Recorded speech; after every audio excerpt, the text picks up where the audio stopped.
If you're not part of the animal welfare community, it may come as a surprise to you that the subject of free adoption is as controversial as it is.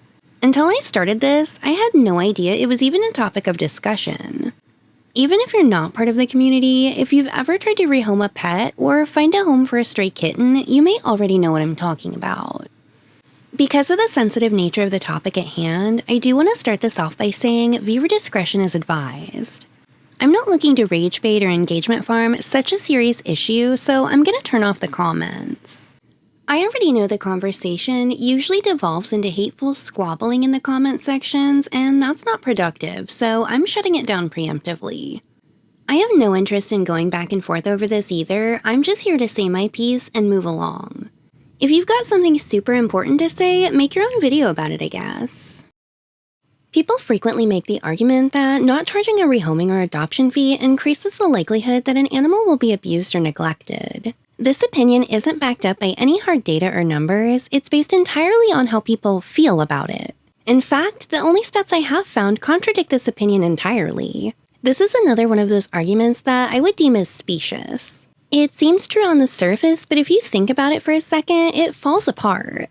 We tend to forget that we live in a hyper-consumerist society where people have been conditioned to discard even extremely expensive purchases the moment it no longer suits them. I always use the example of my $600 Pomeranian that I didn't pay for. He was abused and stuffed in a cat carrier, covered in shit and piss that had to be shaved off of him over the months following his rescue, all because he annoyed his owners by barking and running around too much. Exotic birds like macaws and parrots generally cost at least $1,000 or $2,000, and you'd be amazed how often they're in need of rescue from deplorable conditions. When our city shelter burned down a while back, they housed all the animals at the animal hospital I go to, and one of the nurses was telling me about how people would refuse to pay for services for their pets because they could just go get a whole new one right over there for like $50. You see people sharing all these horror stories about things that happen to free animals, but if we're being intellectually honest about it, I can tell you just as many awful stories about animals that people paid for. That's why I look for hard data rather than relying on anecdotes if the argument itself isn't holding water. Now, even without hard data, I think it's safe to assume anyone specifically seeking out an animal to harm is going to be looking for a free one. That's not outlandish to think. However, that one's reminiscent of the stranger danger panic. The vast majority of the time, it's not strangers you need to worry about harming you, rather the people you're closest to. Most child abductions are non-custodial parents. Stranger abductions and homicides are fairly rare. The majority of the people you need to be screening out aren't sitting around twiddling their curly mustaches planning out their future exploits. They're people with unrealistic expectations of pet ownership. People who treat living beings like props. People who can't meet their own basic needs at the moment, and most importantly, people with violent criminal records, particularly domestics. The only real metric I'm aware of that can meaningfully help you determine if someone might neglect or harm a pet is to look at their record. Here in Missouri, we have CaseNet, but your state probably has something similar. Something like this is the absolute bare minimum that I would suggest doing. Not everything is accessible here, so it's not a perfect solution, but it's absolutely better than nothing. Ideally, you would look a little further into someone, as these types of sites don't usually show out-of-state cases either. A federal background check is the gold standard, but I also understand that that's not always realistic for someone in a pinch. Social media pages are a potentially useful source of information as to the conditions of any other animals in their care. If you routinely lose pets or you have a violent criminal record, you won't be getting a pet from me. I have a very up-close and personal view of what an absolute joke the justice system is, and you won't catch me pretending otherwise. In no shape or form am I saying that the majority of felons are bad or going to be violent towards animals. Rather, that the majority of people that are proven to be violent against animals are also already felons. So I have no personal judgment at all if you have a record, I just can't take that kind of risk in good conscience, knowing what I know. The next best thing I can suggest would be requesting vet records. I should have prefaced this video by saying that I have no problem with people charging a fee for whatever reason. If it helps you sleep at night, by all means. If it's how you keep your operation sustainable, get that bag. It's really uncomfortable putting a price on a life unless you're just soulless, so I think this argument helps people feel justified asking for money and attacking anyone who isn't. But it's really just so unnecessary. It's a lot of work to do all this, and a small fortune in overhead. There's nothing wrong with wanting to be compensated for your work so that you can continue to do it. I've actually only had one person say the quiet part out loud, but I've always assumed most of this hostility comes from people who charge, feeling like they can't compete with free adoptions. But you can literally walk right outside and take your pick. There are millions of stray animals roaming the streets to choose from. Get creative. But we can play this out to its natural conclusion, though. Let's say they do get their way and there's no more free animals. That doesn't stop animals from getting abused, it just puts a price tag on it. And if you can't magically snap your fingers and make all the homeless pets disappear while you're at it, it just makes them an even bigger target than they already are because, well, they're still free and very easily accessible.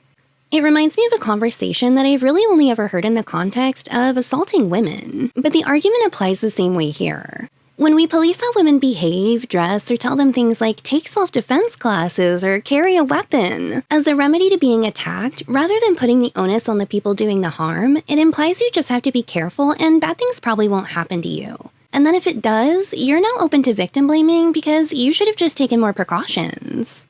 But we all know if every woman walked around only during daylight hours, locked and loaded, fully covered head to toe, we would still be victimized despite our efforts. It's misplacing the blame and blatantly ignores all the times animals that are paid for and their adoptions meticulously managed still ended up in awful conditions. If you want to curb the problem, you need to target the actual problem. I would be willing to bet money if you went and read the laws for the area you live in, you would be disgusted at how lax they are in regards to animals. Animals are largely considered property, so afforded very few rights or remedies. Not to mention, even when people are in clear violation of the law, cops and prosecutors routinely drop the ball. Why not go put all this pressure on them? Put all this caring to good use at least. You can do everything right, and still, bad things will happen. For fuck's sake, animals in foster care, where you have to hand over your government ID to get approved and get routine check-ins, are getting abused. Do you have any idea what kind of audacity it would take to do something like that? But wouldn't you know it, I recently photographed a dog that was pulled out of that exact situation. I'm in the middle of nowhere, it should not be a common enough occurrence that I've encountered it. I wish we did, but we don't live in a perfect world. The alternative is abandonment. It reminds me of the people who get mad about TNR because we put them back outside. If there were enough homes for all of them, we wouldn't have to do that. There's not enough space in shelters or rescues for all these animals. There's also not enough people willing to pay an adoption fee to some random person for their gently used pet. Obviously, do your best finding a home, but make no mistake, there is always a significant risk attached to the process and very little you can do to mitigate it. It's a false sense of security to think otherwise. It's why I advocate so hard against people getting rid of their pets for frivolous reasons. The other element of this argument that I see get thrown at people is that free kittens or cats create more free kittens or cats. If it's somebody's pet that they're rehoming, it should already be fixed and vaccinated. If it's not already been done, I really don't think they care about due diligence. Personally, I won't adopt out an unfixed or unvaccinated cat, even a stray, but I'm aware a lot of people do, and in a lot of cases, I can also understand why. If you can't take care of it, maybe someone else can. I see so much moral grandstanding in the comment section of posts about homing animals. If you charge money, you're greedy. If you don't, you're unethical and negligent. You can't win. Rarely do I ever see anything helpful. Shelters and rescues are almost always full, so that suggestion can come off really condescending if you aren't careful about it. Not to mention, some people aren't comfortable handing off their pets to a shelter knowing they might euthanize them. In the case of kittens or puppies, 99% of the comments are just people berating the poster for not fixing their animal. Some people are irresponsible and just don't get their pets fixed. I can't argue with that. But oftentimes, the free unfixed kittens you see being handed out of a box at Walmart, or the internet equivalent of that, are strays that someone is trying to give a fighting chance after seeing what happens to them if left outside. If you can't afford to fix them yourself and you don't have a TNR program to rely on, giving them away isn't contributing to the problem any more than leaving them is. It's a dice roll either way. Like we talked about in a previous video, unless you're living in an inhospitable wasteland, they're gonna keep populating outside too. Dooming them to that life is no kindness either. In some cases, they might be working through medical issues before proceeding with a surgery. I've taken several in for spays or neuters, only to get a call a few hours later that it's not safe to cut them open until we take care of whatever problem they found. Another thing to consider before jumping to conclusions about where the free cats you're seeing came from, I had a friend last year whose extremely expensive purebred Maine Coon got pregnant after she was spayed. This isn't especially common, but it does happen. I had no idea that it was even possible before that. I'm not sure if it was an incomplete spay or if she had an extra ovary in there, which is super rare, but I think there were like 5 kittens in total. You just think your cat is getting a little fat, and then all of a sudden you've got a whole new crew. Telling someone they should have fixed their cat does literally nothing to solve the problem of already existing kittens. And it might not have even been their cat in the first place. Worse yet, it's possible they did fix their cat and you're just pouring salt into an open wound. So unless you know the full story and something truly egregious is happening, can we maybe not be such dicks to each other? It's already hard enough out here. Let's not make it harder. Unless you possess some kind of specialized knowledge on the subject that isn't accessible to the general public via a 2-second Google search, unsolicited advice is probably going to piss a lot of people off, as it's generally considered rude, regardless of how good your intentions are. The road to hell is paved with good intentions, so be prepared for that. We have the entirety of human knowledge in our pocket, and yet we're living in an age of anti-intellectualism. Even when something isn't true, if you hear it confidently repeated enough, you're far more likely to believe it than the actual truth, if you lack critical thinking skills. People see comments online or hear people who work in animal welfare and seem like trusted sources say something that sounds good and don't take the time to verify it before spreading misinformation around like gospel. People see how others in similar situations are treated and become afraid to reach out for help. That's how this cycle continues. This is going to turn into a situation where people don't even ask if anyone wants the animal for fear of being nitpicked to death over it. They're just going to find the nearest gravel road and toss them.